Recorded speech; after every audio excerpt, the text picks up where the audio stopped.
ये मेरा बहुत पुराना छात्र है। लगभग ये 2015-16 में 15 हम में। 15 में ना 15-16 में कोचिंग लिए थे और इन्होंने एक बहुत बड़ी सफलता हासिल की है। बीपीएससी टीचर में इनका सिलेक्शन हुआ है। ठीक है, और इनके लिए आप लोग जोरदार एक ताली से इनको स्वागत कीजिए। महेश, अब देखिए क्या होता है ना कि 2015-16 में कोचिंग ली थी, इसलिए मैं हमेशा आप लोगों को क्या कहता हूँ कि हमारे देश में अगर गवर्नमेंट जॉब चाहते हैं ना, थोड़ा सा आपको पैसेंस रखना पड़ेगा। कभी कभार ये होता है कि ईश्वर आपकी अग्नि परीक्षा भी ले रहा हो, कभी आप तैयारी करते हैं, कुछ कमियां हो जाती है, तो आप हमेशा, मैं ये कहता हूँ कि पैसेंस बना के जरूर रखिए। ठीक है, तो महेश, आपकी सफलता का क्या राज है, किनका किनका योगदान है, सारी चीज़ आप थोड़ा बच्चों को बताइए। मैं ऐसे बोल सकता हूँ सर? हाँ हाँ, इसे हाँ, कोई माइक की जरूरत नहीं है। नहीं, थोड़ा अच्छा, रिकॉर्डिंग कर रिकॉर्डिंग। रहा है ना। अच्छा, हाँ, ठीक तब ठीक ठीक। ठीक। हाँ, ओके ठीक है, फिर ओके आप। ओके। सभी लोगों को नमस्कार। एक्चुअल में मैं बिहार से हूँ, बिहार में खगड़िया जिले से। और आपको पता है कि बिहार की स्थिति क्या है। तो मैं जब 9 साल का था, 9 साल की उम्र में मैं दिल्ली आ गया। और दिल्ली में मेरा सारा एजुकेशन, स्कूल हुआ, कॉलेज हुआ, सब कुछ हुआ। फिर मैं कॉलेज के समय फर्स्ट ईयर के दौरान सर के कोचिंग का बहुत नाम सुना था संत नगर में। तो मैं सर के पास आया और मैं ऐसे इंक्वायरी करने आया। सर ने बोला ठीक है, लेकिन उस समय मेरा जेब खाली था। फिर भी सर ने ये सपोर्ट किया कि आप आइए, पहले पढ़िए, क्लास लीजिए, उसके बाद देखा जाएगा।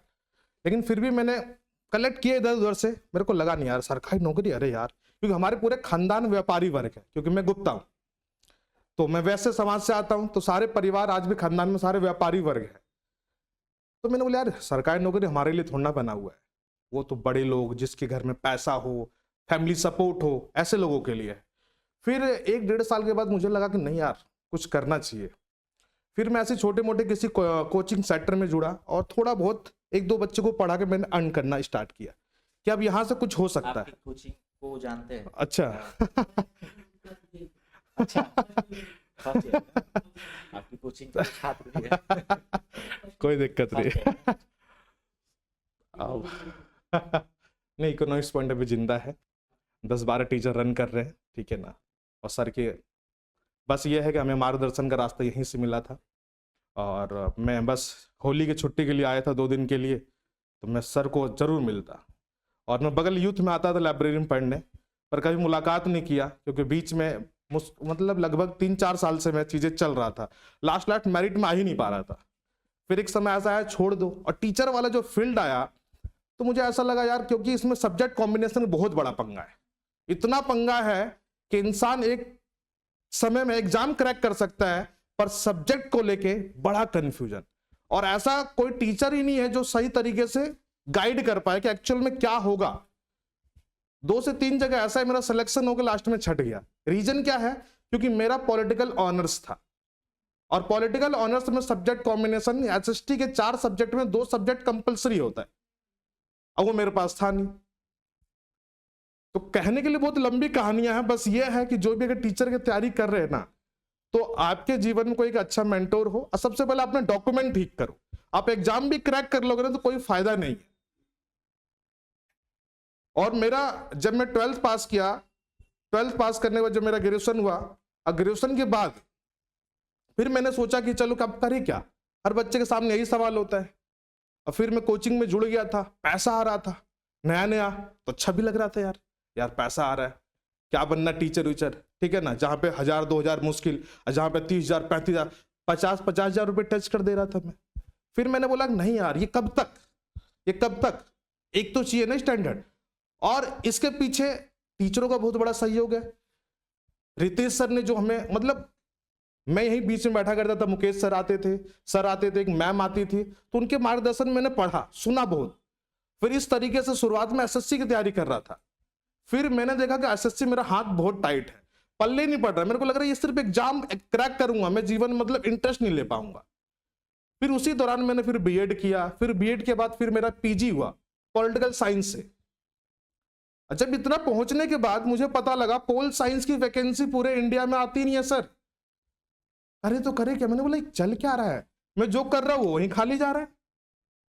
केवीएस में मैंने देखा वहां भी गया, 9th-10th में सब्जेक्ट कॉम्बिनेशन नहीं, 11th-12th में मेरा पीजी जो है पोल साइंस है।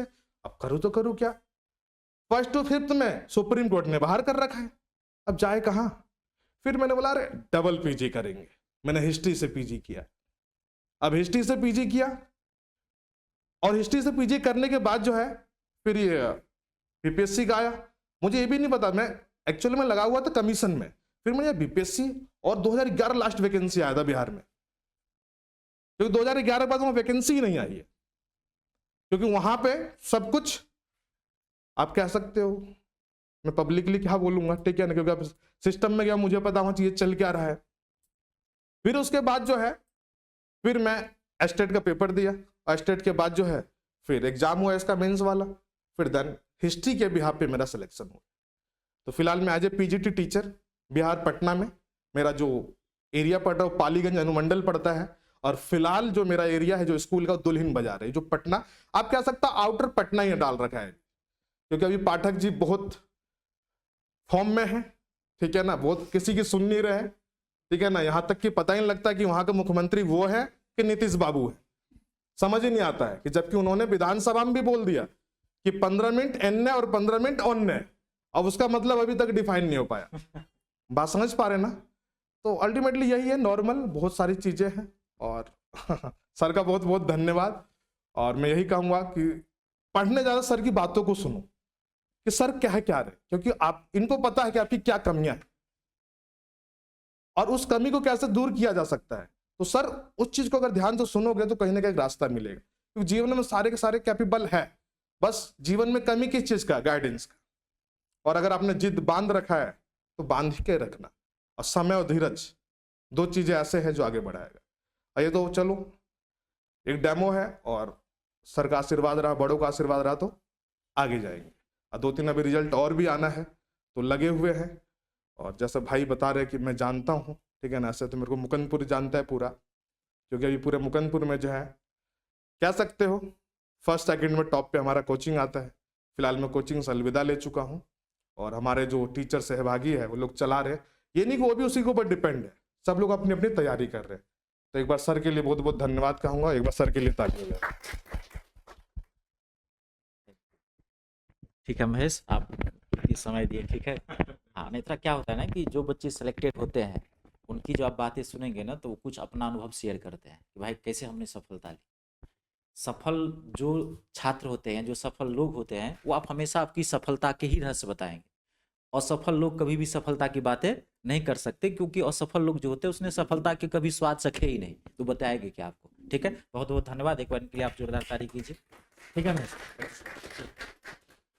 ठीक, खुश रहिए, खुश रहिए, खुश रहिए।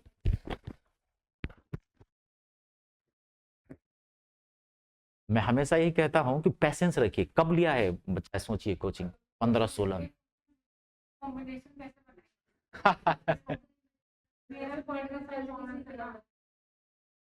तब अच्छा चला गया मुझे लग रहा है। महेश एक मिनट, इनको था एक जवाब दे दीजिए, कुछ यहाँ लड़कियां हैं, एक बार दे दीजिए इनको, सब्जेक्ट कंपटीशन क्या है। जीवन का बहुत बड़ा भाग इस समय में खोया है, पर मैं आपको यही कहूंगा, पूरे नॉर्थ इंडिया की अगर बात करूं तो 2 यूनिवर्सिटी है, एक इग्नू और एक UPRTOE, उत्तर प्रदेश राष्ट्रीय टंडन ऑफ यूनिवर्सिटी, ठीक है ना, एक सिंगल सर्टिफिकेट आप कोर्स, तो वो तो उससे भी अगर यूपी से करते तो यूपी नहीं, बिहार में डिपार्टमेंट में मैंने पूछा, वहां भी बोल देने का, ठीक है ना। और दूसरा ऑप्शन है, ठीक है ना, और जैसे NEP अभी 2020 पूरी तरीके से जब ये अप्लाई हो जाएगा ये सारे के सारे, अभी आप देखो यूपी के जो है अप्रोच 467 बच्चे सेलेक्ट पीजीटी हिस्ट्री में, ठीक है। अब उसमें से जो है यूपी गवर्नमेंट क्या करती है, वहां का जो पीजी होता है ना एंशिएंट हिस्ट्री से करवाती है, प्राचीन इतिहास, ठीक है ना। और वहां पे जो सरकार ने सबको रोक दिया, और मेरे मित्र है कि इलाहाबाद के बहुत परम मित्र है मोहित त्रिपाठी जी है, वो ऑल इंडिया फर्स्ट रैंक, आप गूगल पे जाके सर्च भी करना, ठीक है ना, तो उनको आपका नाम दिखेगा। और 462 से 63 बच्चे यूपी जो सेलेक्ट हुए थे सभी लोग दरकिनार, और आपको पता है न्यायालय के सामने कोई टिकता नहीं, और न्यायालय का फैसला आया जब गवर्नमेंट ने, यूपी गवर्नमेंट ने जब उसको पीजी के इक्वल उसको अगर मान रखा है तो उसको क्यों नहीं वैलिड किया, फिर जाकर उनको ट्रेनिंग में एंट्री दिया गया, फिर जाकर उनको अलाउ किया गया और जॉब। केवीएस वगैरह के लिए तो हम नहीं एलिजिबल होंगे ना, चाहे हम केवीएस में वैकेंसी आती नहीं फुल साइंस, नहीं, बट टीजीटी के लिए 9-10 के लिए तो आती है, बट हमें तो सब्जेक्ट में लोग बोलते हैं पॉलिटिकल साइंस, छोटे पोस्ट पे छोड़ो, हम आगे बैलेंस पार्ट के हम लोग बाहर हो ही गए। 9th पांचवी में बाहर हो ही गए, 9-10 में प्रॉब्लम है तो पहला ही ऑप्शन आप यूपीआरटीयू का टारगेट करें, वहां सब्जेक्ट क्या चल रही है, मार्च अप्रैल मई में वो पोर्टल ओपन हो जाएगा, वहां से कर ले और नियर बाय गाजियाबाद डाल दें। तो वो तो मेरा हो रहा है second year। इग्नू से कर सकते हैं, लेकिन पता नहीं उनके बहुत सारे कोर्सेज बंद होते हैं, वो बंद हो गया। ठीक है ना, तभी परमानेंट है। फिलहाल एक पीजी और कर लो, तो अभी और क्या, बिल्कुल। ठीक है, एक पीजी और कर लो, ठीक है। ठीक ठीक।